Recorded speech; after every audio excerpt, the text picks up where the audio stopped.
Sir ये बताइए कि ये जो बसपा अध्यक्ष मायावती है और आकाश आनंद है वो बसपा को किस तरह से मजबूत बनाएंगे? तो बहुजन समाज पार्टी गठबंधन की राजनीति में क्यों नहीं आती? मायावती का कहना है कि जब जब हमने गठबंधन किया है तब तब हमको नुकसान हुआ है। ये बसपा ने दिखाया कि उत्तर प्रदेश की बहुजन समाज पार्टी एक ताकत है। नमस्कार, एमजे टॉक में आपका स्वागत है। मैं हूं सुखी श्री। तो जैसा कि आप सबको पता है कि बसपा अध्यक्ष ने 9 अक्टूबर को विशाल रैली की, जिसमें उत्तर प्रदेश की सियासत बदल गई है। रैली के बाद बसपा अध्यक्ष और आकाश आनंद ने उत्तर प्रदेश के लिए खास योजना बनाई है और मायावती ने 2027 में सरकार बनाने का वादा भी किया है।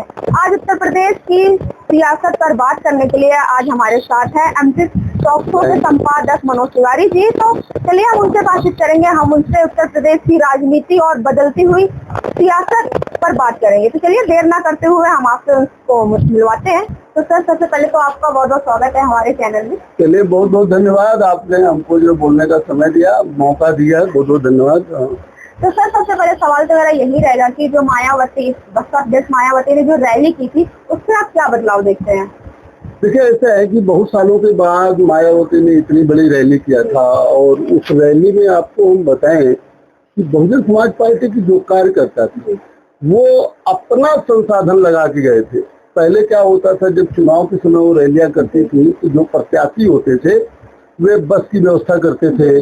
इधर मायावती की कई सालों से सरकार नहीं है, सत्ता में नहीं है, तो जो बसों की व्यवस्था हुई या जीप की व्यवस्था हुई या जो अपने साधन की व्यवस्था हुई उसको कार्यकर्ताओं ने खुद किया। कार्यकर्ता लोग व्यवस्था करके, और सोचे कि 10 लाख से ज्यादा लगभग लोग जो है लखनऊ में पहुंचे। उन्होंने ये बताया कि बहुजन समाज पार्टी के साथ जनता है।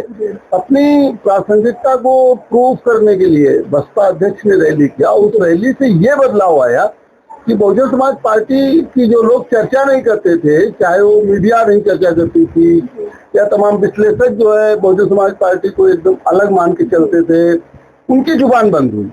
और ये बसपा ने दिखाया कि उत्तर प्रदेश की बहुजन समाज पार्टी एक ताकत है, जो बहुजन समाज पार्टी को इग्नोर नहीं किया जा सकता है।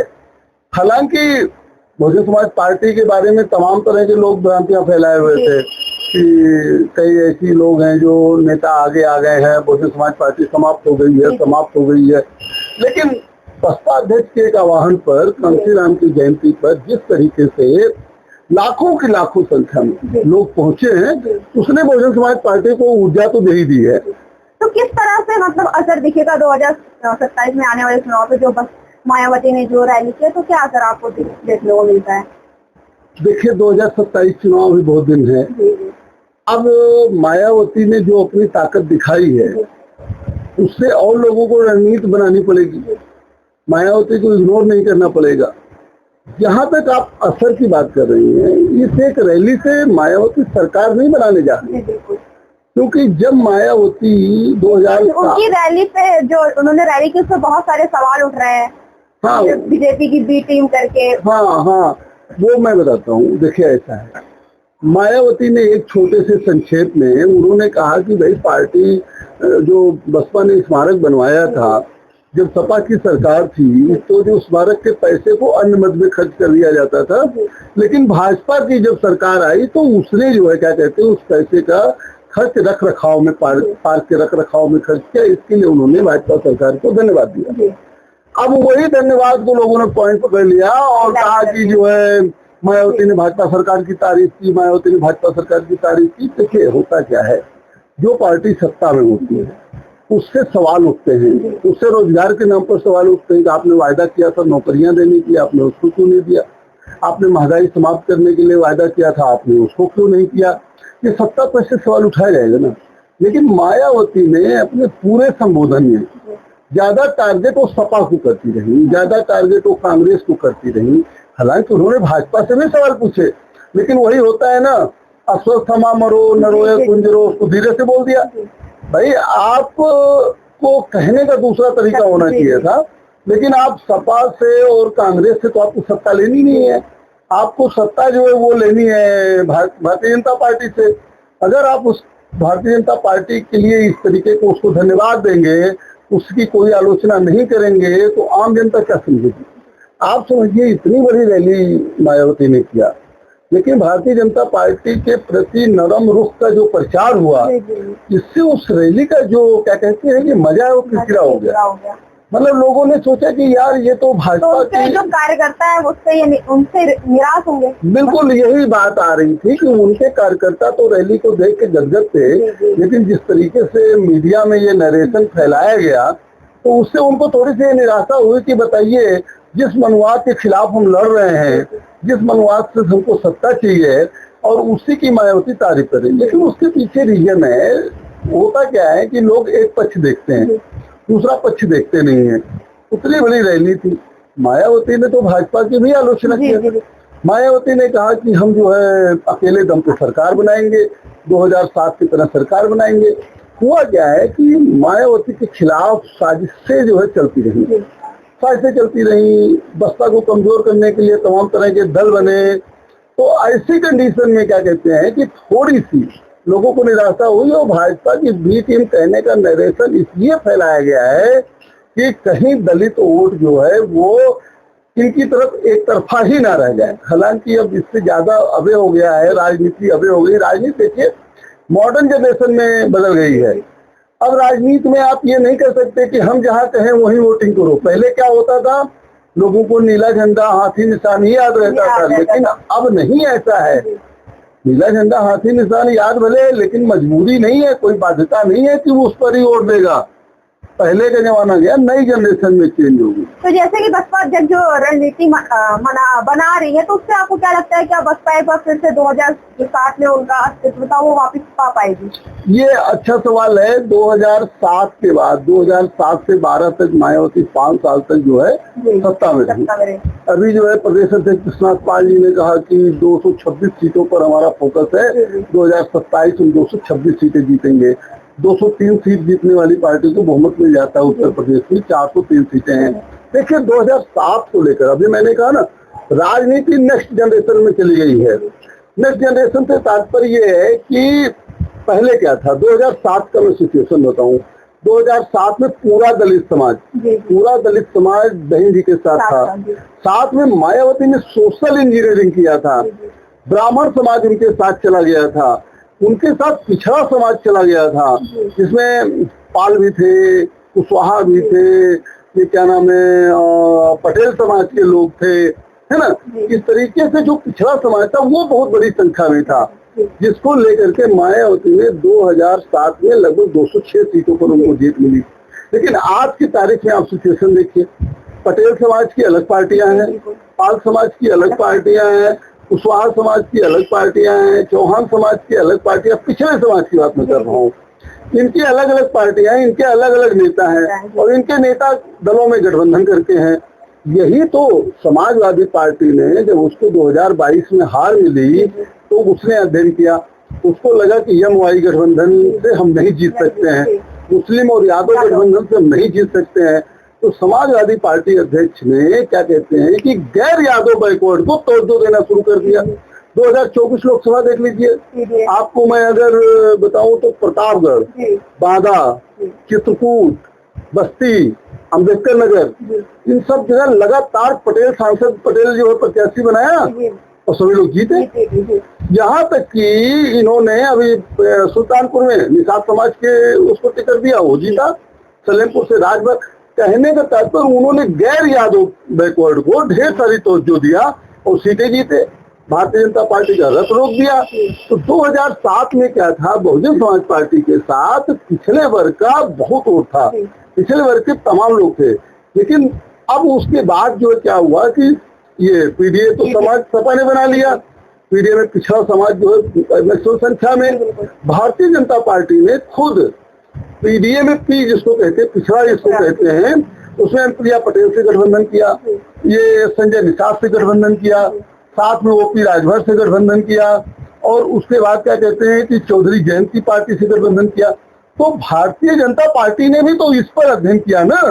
तो भारतीय जनता पार्टी ने क्या कहते हैं कि पिछड़ों को अपने साथ किया, उधर समाजवादी पार्टी ने अपने साथ किया। अब बात आई दलित समाज की। दलित समाज में भी आप देखिए एक साजिश के तहत ही कह लीजिए मायावती ने तो जिक्र किया था, चंद्रशेखर को खड़ा कर दिया, चंद्रशेखर सांसद बन गए। कहा जाता है कि उनमें भी दलितों के प्रति बहुत रुचि है। साथ में भारतीय जनता पार्टी और लोगों ने साजिश करके माइक्रो मैनेजमेंट किया। माइक्रो मैनेजमेंट किया, जैसे मान लिया कहीं जो है कनौजिया समाज का 20,000 वोटर है और अन्य दलित का ज्यादा वोटर है, तो उसने क्या किया, भाजपा ने कनौजिया समाज के लोग को टिकट दे दिया। अब पता लगा कि पूरा कनौजिया समाज अपने समाज का होने की वजह से उसको वोटिंग कर दिया। जितना भी किया, एक मिनट फिर होने दीजिए। कहने का मतलब ये है कि दलित समाज में भी गैर जाटों छोड़ के जो और दलित समाज हैं उनमें भी राजनीति किया लोगों ने। सपा के साथ ज्यादा समाज, पासी समाज जैसे सपा के साथ ज्यादा गया, सोनकर समाज जो है वो भाजपा के साथ। कहने का मतलब इतना बिखराव हो गया कि 2007 में जो आप सोच रही हैं कि मायावती 2007 दोहरा पाएंगे 2027 में, इतना आसान नहीं है। और इसमें मुझे डाउट लग रहा है, मायावती 2007 दोहरा सकती थी लेकिन उन्होंने उसके अवसर नहीं दिए। और भी मैं बाद में आपको बताऊंगा, मायावती 2007 अभी इस रैली से दोहरा पाएंगी, इसमें इसलिए डाउट है कि बताइए मान लिया 10 लाख लोग रहे हो, आज हर माफ करिए हर विधानसभा में लगभग 90 से 95 हजार वोट पाने वाला ही जो है प्रत्याशी चुना जाता है। और आज की तारीख में अगर उनकी रैली में 10 लाख लोग रहे हो तो हर विधानसभा से 2,500 से ज्यादा लोग नहीं हुए। एक अगर अनुमान लगाया जाए तो ज्यादा 2,500 लोग, 2,500 लोग एक घर में अगर 10 वोट मान लीजिए तो 25,000 वोट। तो अभी इस रैली से आप नहीं कह सकती हैं कि 2007 का जो है वो दोहरा पाएंगी। अब देखना ये होगा कि मायावती आगे क्या करती है। अभी बैठक हुई थी, सुना गया था कि वो हर मंडल में दौरा करेंगी, हर मंडल में दौरा करने के बाद जो है आकाश आनंद एक्टिव होंगे, है ना। तो 2007 इस रैली के द्वारा दोहरा पाएंगे, इस पर तो जिस तरह से सपा है, बीजेपी वो गठबंधन करके चुनाव लड़ती है, लेकिन मायावती जो है वो अकेले चुनाव लड़ने की बात करती है। तो आप बताइए क्या उनके कार्यकर्ताओं को इससे निराशा होती है, वो निराश होते हैं? एकदम ये सवाल हर बसपा के कार्यकर्ता और हर बसपा के जो है कोऑर्डिनेटर के ऊपर है। वो सोचता है कि आखिर जब भारतीय जनता पार्टी एक जिलों की पार्टी से गठबंधन करती है, समाजवादी पार्टी गठबंधन करती है, तो बहुजन समाज पार्टी गठबंधन की राजनीति में क्यों नहीं आती? मायावती का कहना है कि जब हमने गठबंधन किया है तब हमको नुकसान हुआ है और गठबंधन की सरकारें ज्यादा दिन नहीं चलती हैं। लेकिन गठबंधन की सरकारें चलती नहीं है, आखिर भारतीय जनता पार्टी चला रही है कि नहीं चला रही है? बात यह है कि गठबंधन में आप अगुवाई करिए ना भाई। 403 सीटें हैं, आप 3 सीट पर लड़िए, 200 से ज्यादा सीट आप अकेले जीतिए, आपके सहयोगी 103 सीट पर लड़े, 10-20 सीट वो भी जीते, तो कौन आपकी सरकार गिरा लेगा? लेकिन नहीं, वो कहते हैं हम गठबंधन नहीं करेंगे। उनके कोऑर्डिनेटर और उनके जो अन्य नेता हैं वो समाज में जाके कहते हैं, मायावती ने तो ऐलान किया है कि मैं अपने समाज से वायदा करती हूँ, बहुजन समाज के लोगों से वायदा करती हूँ कि मैं सरकार बनाऊंगी, मुझे चाहे जो करना पड़े। और एक तरफ आप कहती हूँ कि मैं गठबंधन नहीं करूँ, जबकि गठबंधन छोटे छोटे दलों से, जिसे भाजपा ने किया, सपा ने किया। आखिर बसपा अगर गठबंधन करना चाहती तो तमाम ऐसे छोटे छोटे दल हैं, उनको 10 सीट, 5 सीट, 15 सीट दे करके उनको साथ जोड़ती तो एक माहौल बनता है ना। तो उसके बाद देखिए, हमारे उत्तर प्रदेश में 17% मुस्लिम हैं, 17% मुस्लिम है। उन्होंने 2022 में पूरा वोट दिया था सपा को, लेकिन सरकार नहीं बन पाई क्योंकि समाजवादी पार्टी का जो बेस वोट है वो ज्यादा 8-10% है, तो वो 30-32% वोट पर रह गए। लेकिन मायावती का जो बेस वोट है वो लगभग जो है 22% माना जाता है। 17% मुस्लिम वोट मिल करके ये 33-34% पर जा सकती है, लेकिन मुस्लिम वोट अल्पसंख्यक वोट जिसे कहते हैं वो इनकी तरफ नहीं आ रहा है।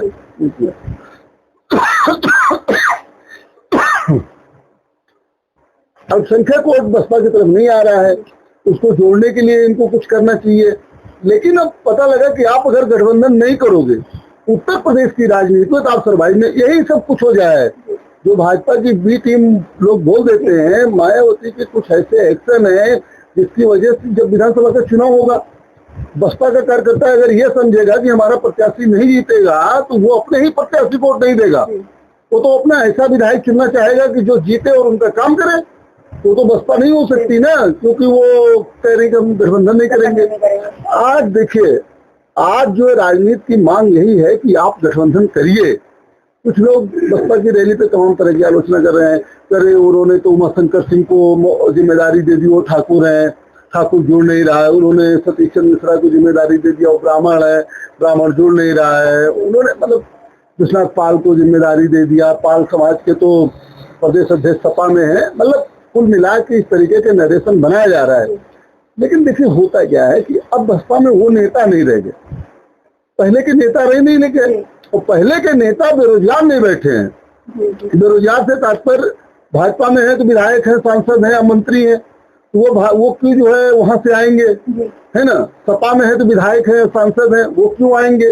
जो नहीं है उनको जो है 2027 में जब सरकार बनने की उम्मीद नहीं है तो वही क्यों आएंगे। स्वामी प्रसाद मौर्य इतने बड़े पिलर थे, वो अपनी खुद भी पार्टी बना के चल रहे हैं, है ना। तो कहने का मतलब है मायावती से ये दो रणनीतिक चूक हुए। सबसे पहले तो भाजपा सरकार की जो आपने तारीफ कर दिया, उसमें आप वो तारीफ भी करती लेकिन आलोचना ज्यादा करती कि मैं इसके लिए धन्यवाद दे सकती हूँ, लेकिन धन्यवाद दे सकती थी, लेकिन भाजपा ने जो है गरीबों के साथ किया, किसानों के साथ किया, बेरोजगारों मतलब छात्रों के साथ किया, इसकी नीतियां नहीं सही है, नहीं तो मैं भी धन्यवाद देती। इस तरीके से अब घुमा के भी धन्यवाद दिया, वो धन्यवाद दिया जा सकता था, नहीं किया। और दूसरी जो उन्होंने घोषणा किया कि हम गठबंधन नहीं करेंगे, ये बात सही है कि बसपा का जो कार्यकर्ता है अभी भी वो होप में है, अभी इस उम्मीद में है कि नहीं बहन जी जो कहती है वो सही है, बहन जी कहीं सरकार बनाएंगे तो बनाएंगे, उसी सपने में है। अरे भैया, सरकार बनाने के लिए 206 सीटें 203 सीटें चाहिए, एक सीट खाली, एक विधायक है, कैसे हो पाएगा। अब देखिए क्या है, कैसे है, अंदर खाने क्या किसका समझौता है। लेकिन ये तो गठबंधन की राजनीति में आना ये बसपा के लिए बहुत ही जो है खराब। सर, ये जो आजम खान है उनकी जो नाराजगी है वो क्या बसपा को नुकसान पहुंचाएगी और सपा को जो है इसका फायदा होगा, इस पे आपकी क्या राय है। नहीं, आजम खान नाराज है। वो जब प्रथम विश्व युद्ध हुआ था 1857 में, तो तमाम नेता ऐसे थे, जैसे रानी लक्ष्मीबाई का भी जिक्र होता है, तात्या टोपे का भी जिक्र होता है। वो लोग अंग्रेजों से नाराज इसलिए थे, किसी की पेंशन नहीं मिल रही थी, किसी का उसने राज हड़प लिया था। आजम खान जो सपा से नाराज हैं, उसका उनको खाली इसीलिए उनको महत्व नहीं दिया जा रहा है, उनके लड़के को महत्व नहीं दिया जा रहा है, सपा उनके लिए लड़ाई नहीं लड़ रही है। जब मामला कोर्ट में है, अखिलेश यादव ने कहा जब मामला कोर्ट में है तो या तो कोर्ट से आप बरी हो जाइए, या तो हमारी सरकार आएगी तो हम आपके केस वापस ले लेंगे। आजम खान की सपा से नाराजगी की और वजह है कि वो रामपुर से सांसद किसी दूसरे को चाह रहे थे, लेकिन अखिलेश यादव ने किसी दूसरे को चुनाव लड़ा दिया। ये है कि आजम खान की नाराजगी का कोई असर जमीन पर नहीं दिख रहा है। आजम खान इतने बड़े वो नहीं है कि पूरे 403 विधानसभा में प्रभावित कर देंगे। और आजम खान मायावती की से भी नहीं मिले। आजम खान सपा छोड़ के जा ही नहीं सकते हैं, क्योंकि उनको पता है कि बंद मुट्ठी लाख की और खुल गई तो खास की। उन्होंने जयाप्रदा का भी तो विरोध किया था, तब भी तो जयाप्रदा सांसद हो गई थी। तो ऐसी स्थिति में ये नहीं कहा जा सकता है कि आजम खान नाराज होंगे तो इससे सपा का नुकसान और बसपा का फायदा हो जाएगा। जब तक, अच्छा ये बताइए, आजम खान एक ऐसे नेता थे, पर्ची लिख देते थे और सपा में उसको मान लिया जाता था, है ना। वो पद जो है बसपा दे पाएगी, मुझे नहीं लगता कि नहीं दे पाएगी। मायावती आज क्यों उनको जो है हीरो बनाएंगी, आखिर क्या उनसे लेना देना है। जब नसीमुद्दीन सिद्दीकी निकाल दिए गए तो ऐसी कंडीशन मुझे नहीं लगता कि आजम खान नाराज होकर पार्टी से अलग जाएंगे और इसका फायदा बसपा ले लेगी, ऐसा मुझे लगता नहीं। तो सर ये बताइए कि ये जो बसपा अध्यक्ष मायावती है और आकाश आना है, वो बसपा को किस तरह से मजबूत बनाएंगे। देखिए, मायावती मंडल की रैली करने के लिए कह रही है कि हम मंडल की समीक्षा करेंगे, मंडल में जाएंगे। इसी तरीके से आकाश आनंद के बारे में कहा जा रहा है कि वो यात्राएं करेंगे, अभी बिहार चुनाव खत्म हो जाए वो यात्राएं करेंगे, लोगों को जोड़ेंगे, लोगों से मिलेंगे। तो ये एक स्थिति है कि जिसमें ये लोग करेंगे, लेकिन अभी पहले वहां से निकले तो, दिल्ली या लखनऊ से निकले तो मायावती से आम आदमी का मिलना इतना आसान नहीं है। आप बताइए, मुख्यमंत्री है, पूर्व मुख्यमंत्री तो ये भी है, क्या नाम है, अखिलेश यादव भी है, लेकिन उनसे मिलना आसान है। अक्सर आप सेल्फी देखती होंगी कि हाँ अखिलेश के साथ फलाने मिलने गए, ठिकाने मिलने गए, सेल्फी खिंचवाया और जो है सोशल मीडिया पर लगाया। आकाश आनंद युवा है, उनकी सोच युवा है, लेकिन जैसे उन्होंने भाजपा के खिलाफ बोलना चालू किया, उनके पर कतर दिए गए। आज तो मायावती ने उनको अपना उत्तराधिकारी घोषित कर ही दिया है। आकाश आनंद उनके देख रेख में काम कर ही रहे हैं। एक युवा नेता है, उनके पास समय ही समय है, 2027 नहीं तो 2032 के बाद भी तो समय आएगा। वो लंबी रेस के घोड़े हैं, लेकिन लंबी रेस का घोड़ा तब तक ही काम करेगा जब तक उसके साथ लोकतंत्र में जनता है। अगर जनता ही नहीं रहेगी तो क्या होगा। ये मायावती का प्रयास है कि 2027 में आकाश आनंद को दौड़ा करके, आकाश आनंद को क्षेत्र में भेज करके और क्या कहते हैं बसपा को मजबूत करने की कोशिश की जाए। लेकिन ज्यादा जरूरी है, देखिए राजनीति में या तो आप क्लास जोड़िए या तो आप कास्ट जोड़िए। कास्ट जोड़ने में फिर आप प्रोग्राम बनाइए कि हमें ब्राह्मणों को जोड़ना है, हमें पिछड़ों में पाल को जोड़ना है, हमें पटेल समाज को जोड़ना है, हमें कुशवाहा समाज को जोड़ना है, साक को जोड़ना है, सैनी को जोड़ना है, लोनिया को जोड़ना है, चौहान को जोड़ना है। ये आप पूरा कैसे जोड़ पाएंगे। या तो फिर आप जो है क्लास जोड़िए कि हम दलित समाज है, पूरा दलित हमारे साथ रहे, पिछड़ा समाज हमारे साथ पूरा पिछड़ा है, जिससे सपा ने जो पीढ़िया बनाया है। अब मायावती और आकाश आनंद क्या कर पाएंगे, ये तो 2027 में उनका टेस्ट होगा। और बिहार में तो उन्होंने समझौता भी कर रखा है, वो क्या नाम है, बिहार में अकेले लड़ रही है, बिहार में भी देखने को मिल जाएगा। लेकिन उत्तर प्रदेश 2027 महत्वपूर्ण है बसपा। सर ऐसा देखने को मिलता है कि आप बसपा की जो राजनीति है उससे आप ज्यादा रुचि रखते हैं, तो आप ये बताइए कि जो बसपा की जो सोशल इंजीनियरिंग है तो उससे आप क्या कहना चाहेंगे, तो कितना मजबूत आप उसको देख पाते हैं। देखिए बात आपकी सही है, सोशल इंजीनियरिंग मायावती ने 2007 में किया था, तब भारतीय जनता पार्टी इतनी मजबूत नहीं थी। भारतीय जनता पार्टी इतनी मजबूत नहीं थी, समाजवादी पार्टी की उसके पहले सरकार थी। और जो है मायावती इसने सोशल इंजीनियरिंग किया, उनके साथ ब्राह्मण समाज जुड़ा। पिछड़े समाज में जैसे मैंने पहले बताया कि पटेल समाज हो या कुशवाहा समाज हो या साक सैनी हो या पाल समाज हो, वो बहुत मजबूती से जुड़ा रहा। अल्पसंख्यक समाज का भी उनको वोट मिला है ना। लेकिन कभी कभी मुसलमान का नाम लेकर के मायावती के जो स्टेटमेंट आ जाते हैं वो अल्पसंख्यक समाज से भी उनको दूर कर दिए। तो सोशल इंजीनियरिंग नेक्स्ट जनरेशन में जब जो है समाज जो है नेक्स्ट जनरेशन में पहुंच गया, आज सबके हाथ में इंटरनेट है, सबके हाथ में मोबाइल है, सब सोशल मीडिया पर अपडेट है। पहले इतना नहीं था सोशल मीडिया का, तो सब लोग अपडेट है। ऐसे अपडेशन में क्या कहते हैं कि लोग जागरूक हैं। वो सोशल इंजीनियरिंग जो पहले उन्होंने किया था, मैं आपको बताऊं पहले के नेता जात का नाम नहीं लेते थे, उनके बिरादरी के लोग कम रहते थे, लेकिन वो चुनाव कई बार जीते हैं। तमाम जगह हमने देखा कि उनके अगर जात वाली व्यवस्था पहले होती तो शायद ऐसा होना होता कि ज्यादा से ज्यादा 10,000 5,000 उनके बिरादरी के लोग हैं, लेकिन वो चुनाव जीत जाते थे। आज तो कास्टिज्म की जो राजनीति हो रही है उसके तहत सोशल इंजीनियरिंग आप कितना करेंगे।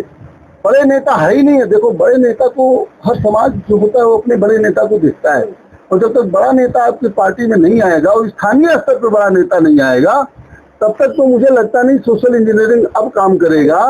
क्योंकि एक तरफ तो वो भी पीढ़ियां बना के सोशल इंजीनियरिंग कर रही है, और भाजपा सोशल इंजीनियरिंग के तहत जो तमाम दलों से छोटे छोटे दलों से गठबंधन की है। आपको सोशल इंजीनियरिंग अगर करना है तो छोटे छोटे दलों से गठबंधन करना होगा। अगर आप गठबंधन नहीं करते हैं तो आप डाटा देते हैं कि हमने इतना ब्राह्मणों को टिकट दिया, हमने इतना क्या कहते हैं कि ठाकुर को टिकट दिया, इतना हमने मौर्या को दिया, इतना हमने शाक्य को दिया, इतना हमने पटेल को दिया। दलित में आप कह दीजिए इतना हमने वाल्मीकि को दिया, इतना हमने सोनकर को दिया, इतना हमने जाटों को दिया, इतना हमने पासवान समाज को दिया। ये सोशल इंजीनियरिंग नहीं काम करेगा। सोशल इंजीनियरिंग का मतलब है कि जो है आप संगठन में और बड़े नेताओं के साथ में किस तरीके सोशल इंजीनियरिंग होती है, किस तरीके से आप उनको महत्व देते हैं। हालांकि देखिए बहुजन समाज पार्टी ने 3 फार्मूला तय किए हैं। पहले तो दलित और पिछड़ा को जोड़ना, दलित पिछड़ा को जोड़ने के बाद दलित और अल्पसंख्यक समाज को जोड़ना, उसके बाद जो है दलित और सवर्ण समाज या सामान्य वर्ग को जोड़ना। ये तीनों पर जो है काम कर रही है बसपा। अभी तो बसपा जो है क्या कहते हैं कि दलित और पिछड़ों को जोड़ने पर काम कर रही है, आगे जो दलित अल्पसंख्यक को जोड़ने पर भी काम करेगी, फिर दलित और सवर्ण को जोड़ने पर काम करेगी। लेकिन ये आप किसके किसके घर जाएंगे। लेकिन अगर एक नेता जुड़ गया क्षेत्रीय स्तर पे, वो भी नहीं कि एक सतीश चंद्र मिश्रा बैठे हुए हैं ऊपर, एक सतीश चंद्र मिश्रा पूरे प्रदेश में कैसे कौन कर लेंगे, नहीं कर पाएंगे, कोई नहीं कर पाए। एक उमाशंकर सिंह बैठे हैं, एक ही उमाशंकर सिंह कैसे कौन कर पाएंगे। क्षेत्रीय विधानसभा स्तर पे अगर आप सोचिए एक विधानसभा स्तर पे, लोकल स्तर पे अगर 4 ठो दलित 4 सवर्ण आपके साथ आ जाएं, 4 नेता जो है क्या कहते हैं कि पटेल समाज के आ जाए, 4 नेता आपके साथ बड़े बड़े अच्छे अन्य समाज के आ जाए, तो तब सोशल इंजीनियरिंग काम करेगी। अब पता लगा सतीश चंद्र मिश्रा वहां बैठे हैं और क्षेत्र में आपके न पार्टी में कोई पदाधिकारी है ना तो कोई और कार्यकर्ता है, तो सोशल इंजीनियरिंग का फार्मूला जो है अब हमारे हिसाब से पुराना हो गया है। अब उस पर कोई जो है वो आ नहीं सकता। अब आपको क्लास जोड़ना होगा, क्लास जोड़ने से ही होगा जो समाजवादी पार्टी। लेकिन हाँ, बसपा अध्यक्ष के बारे में कहा जाता है कि वो बहुत मेहनत करती हैं और जो कहती हैं करके दिखाती हैं। 2027 के लिए बहुत बड़ी चीज है। सर आपका बहुत बहुत धन्यवाद, आपने अपना समय दिया। चलिए, आपको भी बहुत बहुत धन्यवाद सुची जी, आपने जो है हमका हमारा इंटरव्यू लिया। Thank you. आप सभी के लोगों को दीपावली की ढेर सारी धन्यवाद। तो जैसा कि आप लोगों ने देखा, अभी हमारे साथ एमपी टॉक शो के संपादक मनोज तिवारी थे। उन्होंने बताया कि कैसे बसपा अपनी रणनीति बना रही है और 2027 में फिर से मजबूत मोर्चे की तरफ सियासत बढ़ रही है। हालांकि बसपा के पास कई चुनौतियां हैं, जिसमें खुद को बीजेपी से अलग दिखाने की सबसे बड़ी चुनौती है और दूसरी दलित समाज के साथ साथ पिछड़े और अल्पसंख्यक समाज को साथ लाने की चुनौती है। कैसे बसपा अध्यक्ष इस पे काम करेंगी और ये क्या इस पे वो काम कर पाती हैं, हम फिर से आपको अपडेट करेंगे। देखते रहिए एमपी टॉक शो। बहुत बहुत धन्यवाद।